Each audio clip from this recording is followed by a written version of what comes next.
Selamat malam jemaat yang dikasihi Tuhan. 27 Mei kita sudah melewati 1 minggu dalam persekutuan doa kita. Kita akan bersama-sama memulai persekutuan doa ini dengan lebih dahulu berdoa. Mari kita berdoa. Bapa, terima kasih Kau telah pimpin kami Bapa melewati 1 minggu. Kami percaya itu semua anugerah Tuhan yang memimpin kami semua. Biarlah dengan iman kami terus-menerus menjalani kehidupan bersama dengan Tuhan. Apa yang Tuhan akan nyatakan dalam kehidupan kami hari lepas hari. Biarlah Bapa Engkau memberkati rangkaian persekutuan doa kami pada malam hari ini. Terima kasih dengar doa kami dalam nama Tuhan Yesus Kristus. Amin. Jemaat Tuhan, kita akan menyanyikan bersama-sama sebuah lagu yang sangat indah, lagu yang cukup lama dikenal di lingkungan gereja-gereja. Mataku tertuju padamu.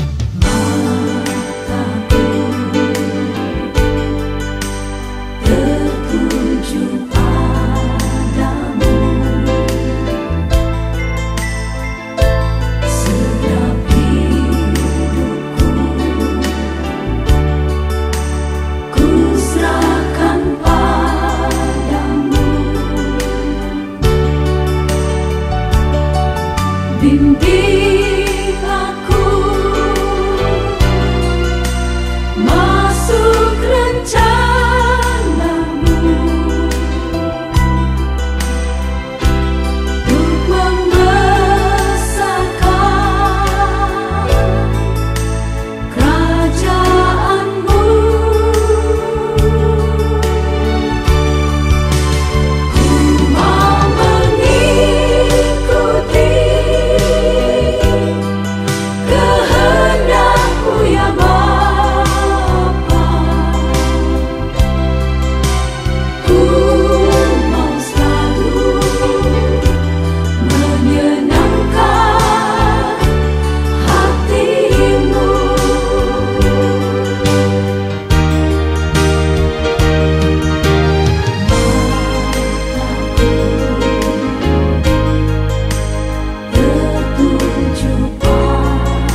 Syukur kepada Tuhan, kita telah bersama-sama belajar menyanyi lagu tadi, Mataku tertuju padamu.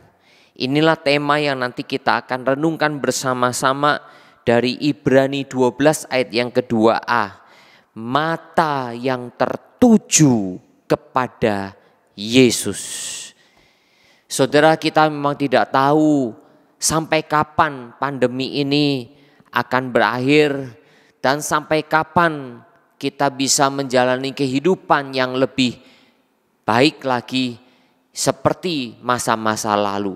Kita tidak pernah tahu apa yang menjadi rencana Tuhan atas hidup kita. Mari kita gumuli bersama-sama di hadapan Tuhan. Kita lebih dahulu menyanyikan sebuah lagu, Indah Rencanamu.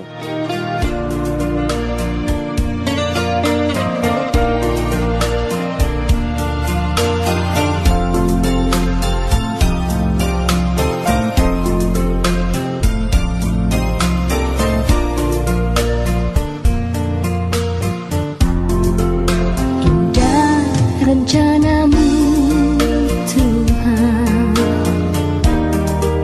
di dalam hidupku, walau ku tak tahu dan ku tak mengerti semua jalanmu. Dulu ku tak tahu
Saudara, seperti lagu tadi, bahwa kita tidak pernah mengerti masa depan kita, tetapi kita percaya Tuhan memimpinnya, dan kita akan bisa mengerti setelah kita melewatinya. Saudara, saya percaya banyak saudara kita yang bergumul dengan kehidupan ini, bergumul dengan kesehatan, bergumul dengan usaha, bergumul dengan pekerjaan, bergumul dengan keluarga. Kita kadangkala menjadi lemah, kita kadangkala menjadi bingung apa yang harus kita lakukan. Tetapi saudara, mari kita terus bersandar kepada Tuhan. Mari perbanyak doa, mari perbanyak membaca firman Tuhan, mari perbanyak belajar melakukan firman Tuhan dalam hidup kita. Saya percaya rencana Tuhan selalu indah bagi kita. Mari kita lebih dahulu membaca firman Tuhan untuk memasuki renungan firman Tuhan pada malam hari ini. Ibrani 12 ayat yang kedua-a saya akan bacakan untuk saudara sekalian.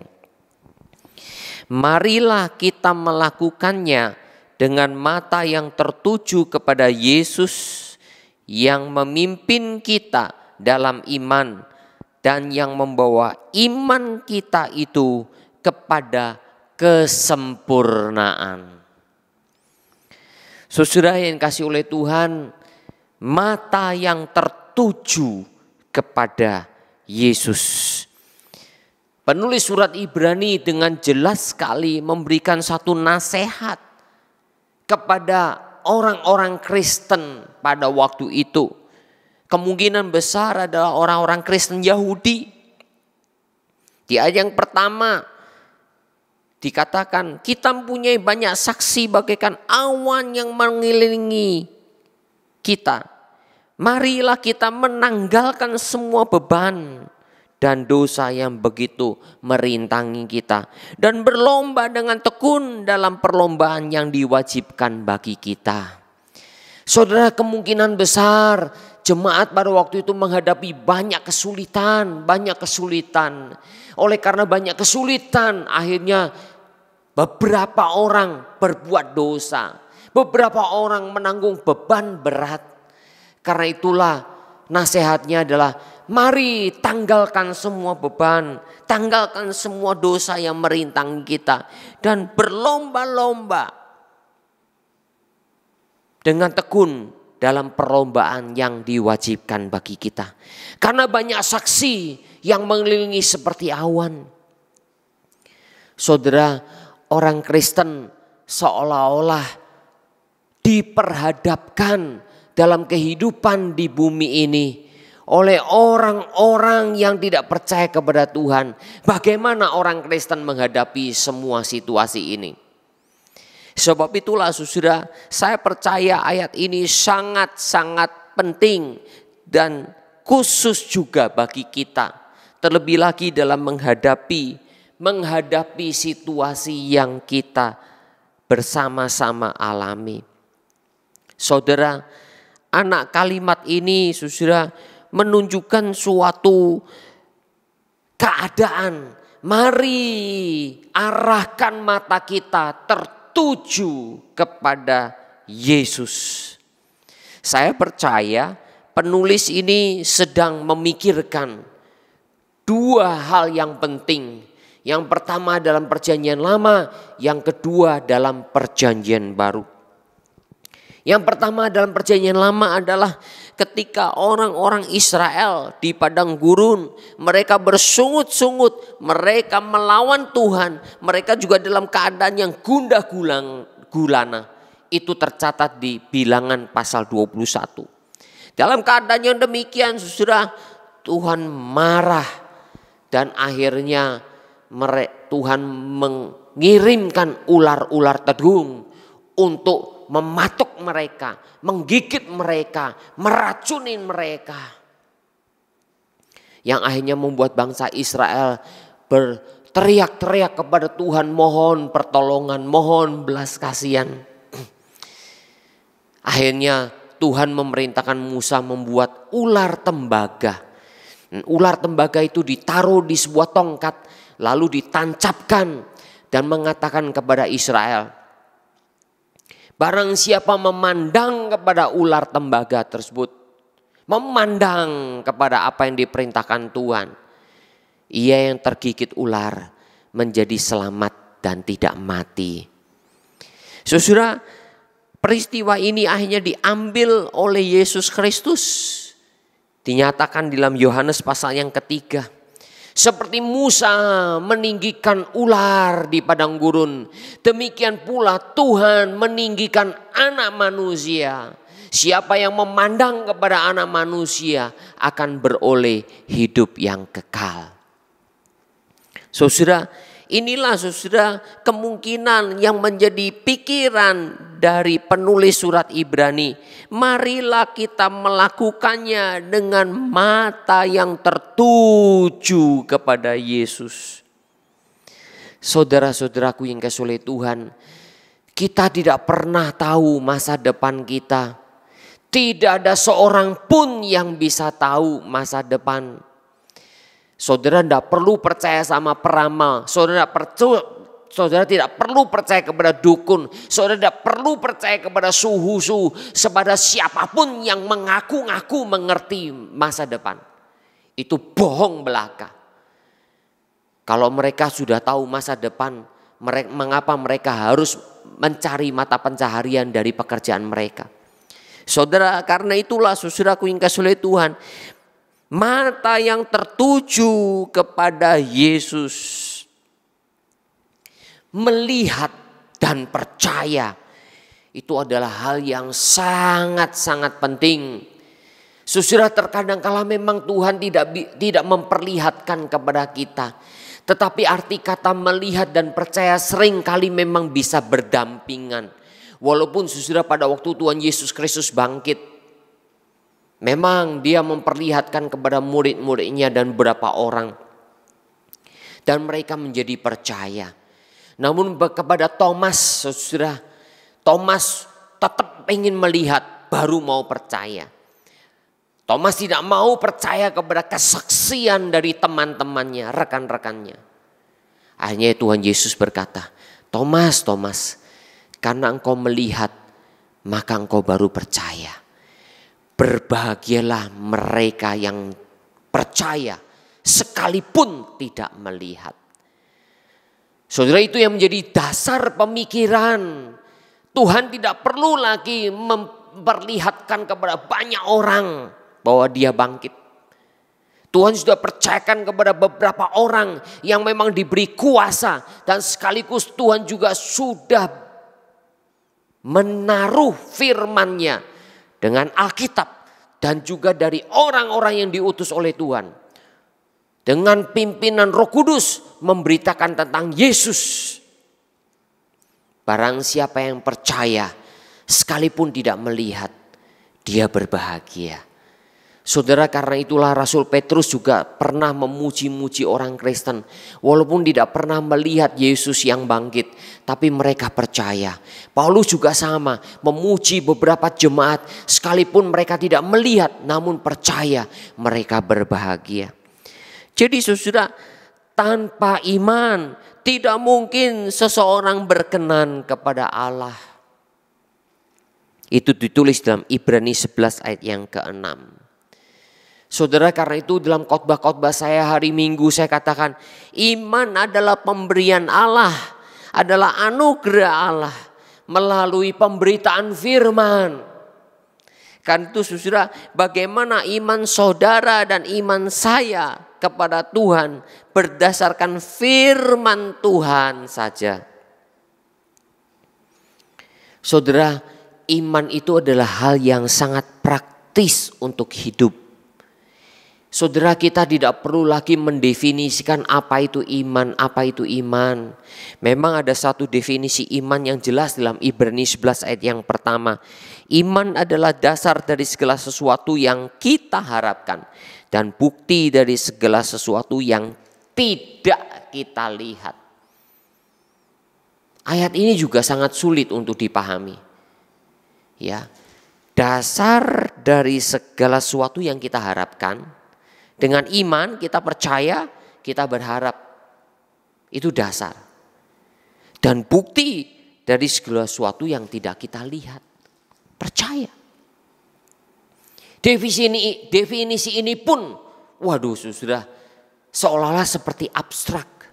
Tetapi sudah, ini bukan sesuatu yang abstrak, tetapi ini adalah praktis. Sesuatu yang harus dilakukan, sesuatu yang harus dikerjakan dalam kehidupan kita.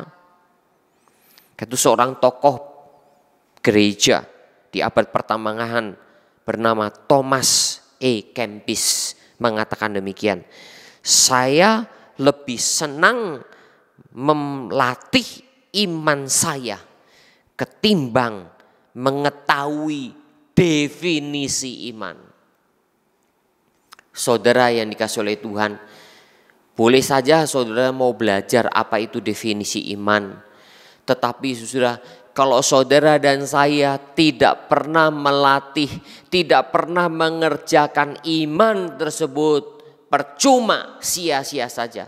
Pengetahuan kita yang begitu banyak mengenai definisi iman tidak akan pernah berguna jikalau kita tidak pernah praktekkan dalam kehidupan.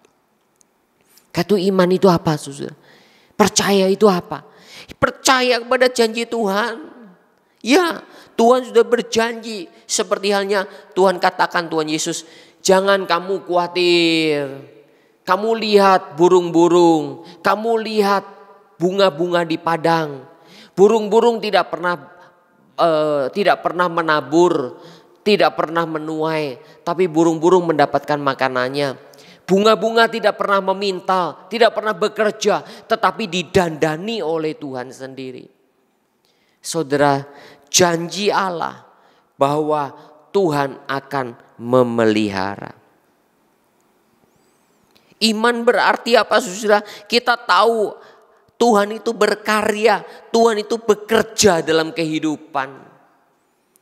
Saudara yang dikasihi oleh Tuhan, kita percaya Tuhan akan mengerjakan sesuatu. Karena itulah percaya kita diwujudkan dalam apa? Kita berdoa, mohon hikmat Tuhan. Kita berdoa, mohon hikmat Tuhan. Kita baca firman, kita renungkan. Kita percaya apa yang Tuhan katakan lewat firman Tuhan yang berbicara kepada kita. Karena itu kita percaya kepada Alkitab. Alkitab saudara yang dituliskan sekitar 1600 tahun lamanya. Dialami oleh banyak anak-anak Tuhan, banyak orang-orang yang dipakai oleh Tuhan. Bagaimana mereka menghadapi kehidupan, apalagi kesulitan-kesulitan, dan bagaimana mereka menghadapi kesulitan. Disitulah kita belajar iman dari orang-orang tersebut. Saudara yang dikasihi oleh Tuhan, dan setelah kita belajar lewat Alkitab, misalnya ketika bangsa Israel mengalami kesulitan, ketika bangsa Israel mengalami kekeringan, ketika anak-anak Yakub yang nanti akan menjadi bangsa besar mengalami kekeringan, kelaparan, bagaimana Tuhan pelihara dan mempersiapkan Yusuf di Mesir.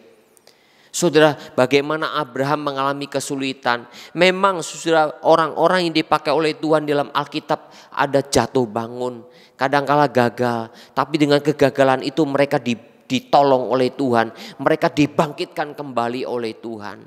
Disitulah saudara dan saya belajar, praktekkan iman tersebut.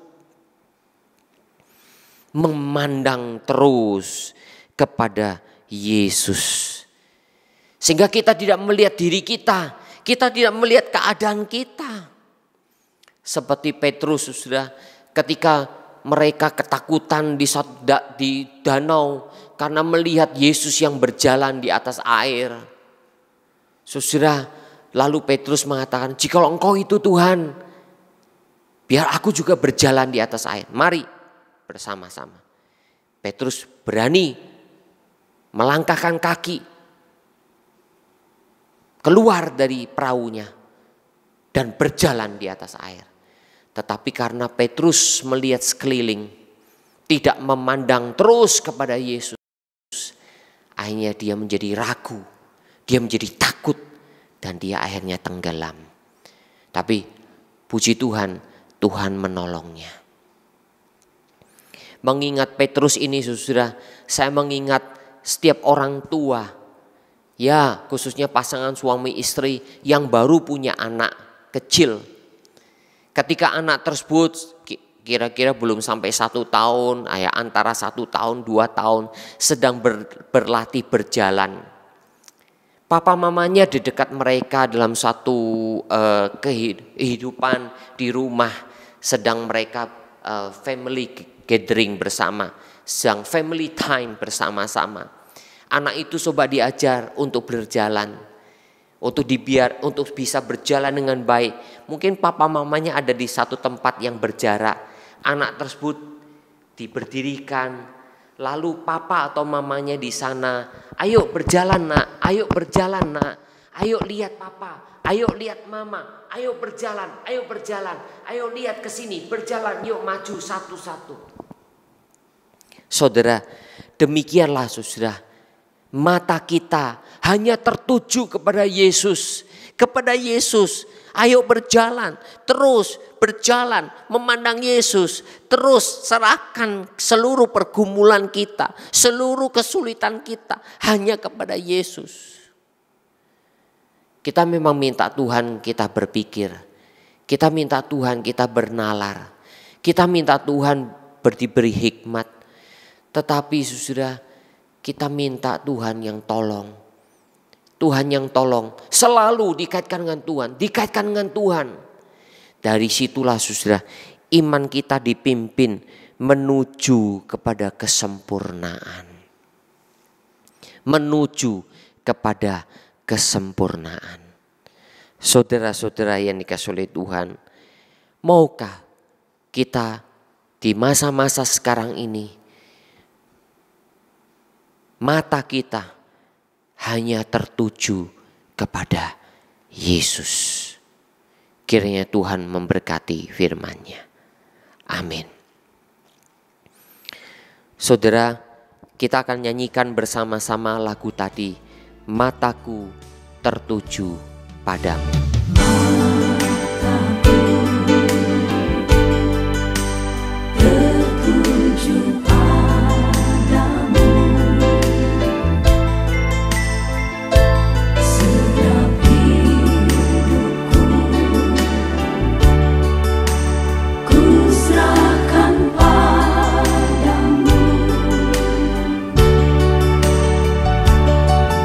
Bimbing aku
Mari jemaat Tuhan, kita berdoa bersama-sama agar seluruh jemaat GKI Surabaya boleh terus memandang kepada Yesus, tidak kepada yang lain. Terus memandang kepada Yesus, dan salah satunya dengan membaca firman dan berdoa. Terus menerus membaca firman dan berdoa, itu salah satu bagian yang tidak terpisahkan dari memandang kepada Yesus. Sehingga jemaat sekalian boleh bertumbuh di dalam Tuhan. Mari kita berdoa bersama. Bapa Surgawi, kami serahkan secara khusus kepada untuk jemaat-Mu semua ya Bapa, agar kami semua boleh terus belajar memandang terus kepada Yesus, yang diwujudkan dengan membaca firman Tuhan, berdoa, membaca firman, berdoa dan melakukan firman. Percaya kepada janji Tuhan, percaya kepada anugerah Tuhan, percaya kepada karya Tuhan dalam hidup kami. Engkau tidak pernah meninggalkan kami. Bapa, biarlah jemaat GKI Surabaya boleh terus bertumbuh di situasi pandemi sekarang ini ya Bapa, di situasi yang tidak enak, di situasi yang sungguh-sungguh sangat sulit keadaan ekonomi kami.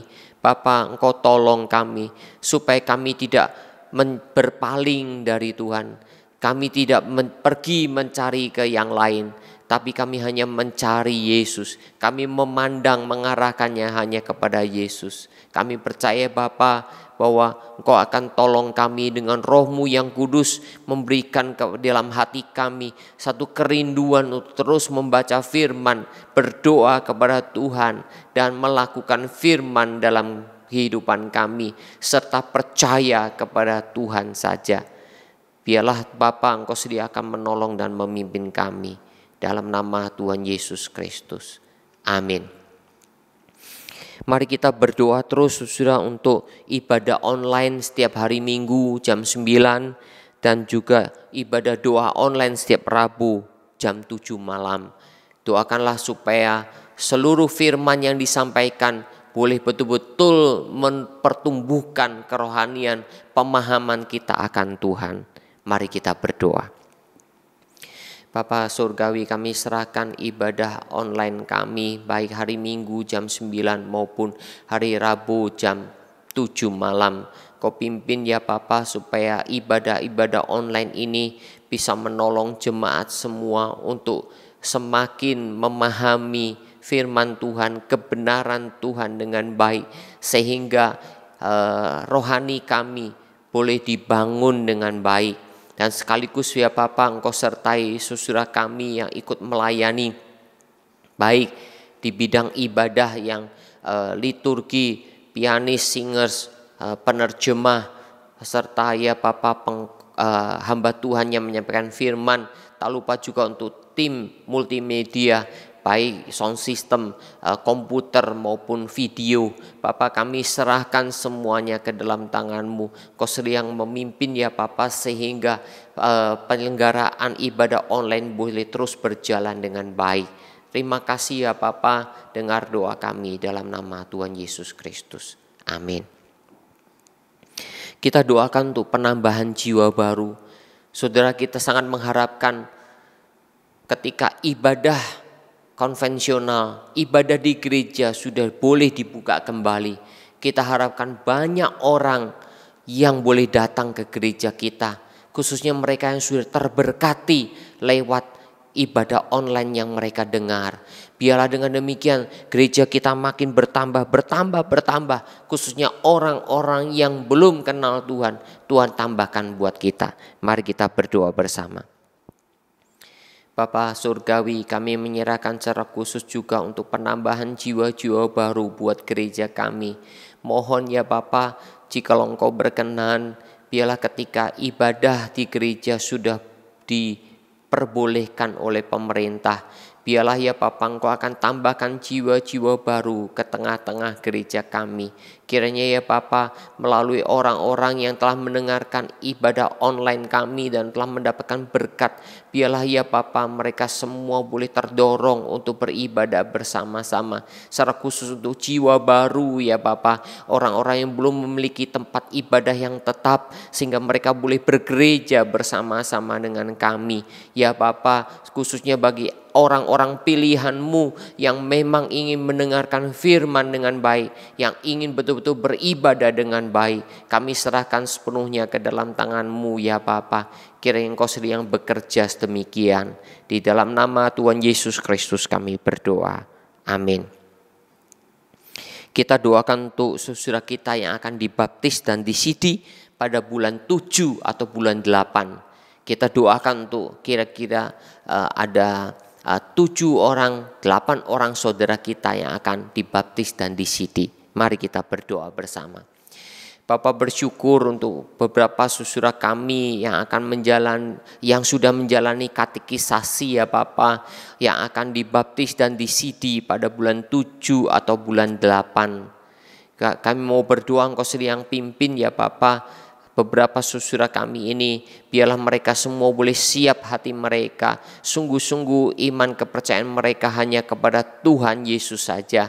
Bapa Surgawi, Engkau pelihara mereka, dan kiranya Roh Kudus terus menerus menaungi dan menopang mereka. Terima kasih ya Bapa, kiranya Engkau sedia akan sertai dan pimpin rencana sakramen baptisan dan sidi ini ya Bapa. Dengar doa kami dalam nama Tuhan Yesus Kristus. Amin. Saudara, mari kita berdoa secara pribadi dalam kesempatan ini untuk pergumulan kita masing-masing.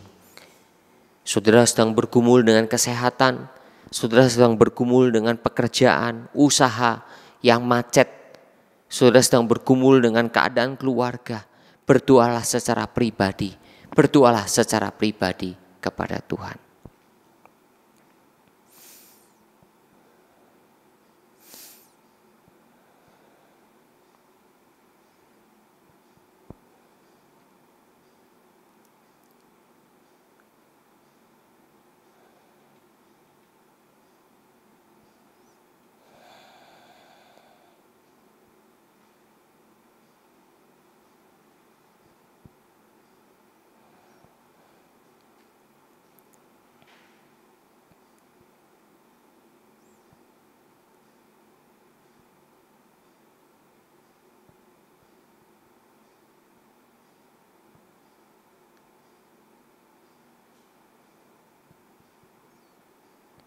Amin.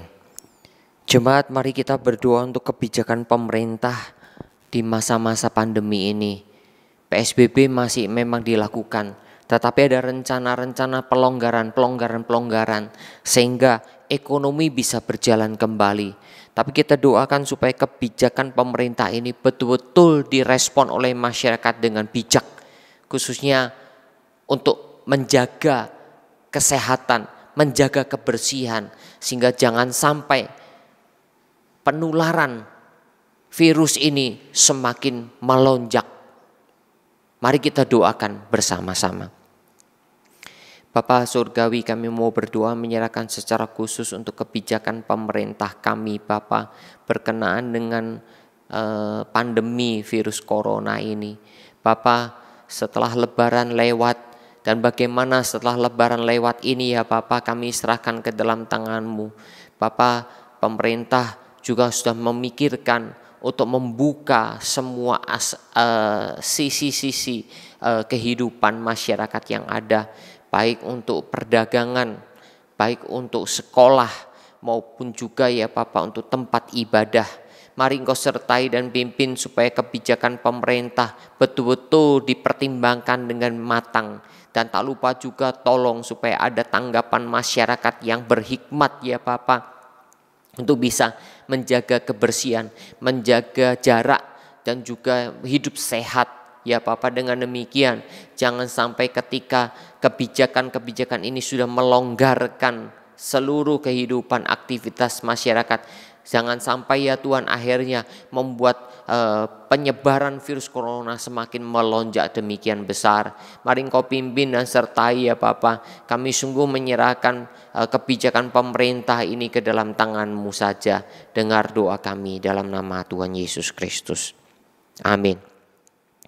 Doakan terus untuk keamanan negara kita agar Tuhan terus pimpin supaya kita semua bisa tetap hidup dengan damai sejahtera di negeri ini. Mari kita berdoa. Kami terus berdoa Bapa untuk pemerintah kami dalam menjaga keamanan negara ini, khususnya melalui TNI dan kepolisian. Kami percaya mereka akan bekerja dengan maksimal ya Bapa, sehingga pengamanan negeri ini dalam kehidupan berbangsa dan bernegara bisa tetap berjalan dengan baik. Tak lupa pula ya Bapa untuk masyarakat sendiri di setiap lingkungan perumahan yang ada, agar mereka juga turut serta untuk mendukung pengamanan yang ada. Kayak mau berdoa ya Bapa supaya Engkau jauhkan Indonesia dari gangguan-gangguan pengacau-pengacau, khususnya orang-orang yang mau memprovokasi masyarakat ya Bapa. Kiranya itu semua disadari oleh mereka. Jangan sampai ya Tuhan mereka punya kebiasaan untuk memprovokasi. Kiranya Tuhan ingatkan mereka. Kami serahkan ke dalam tangan-Mu ya Bapa.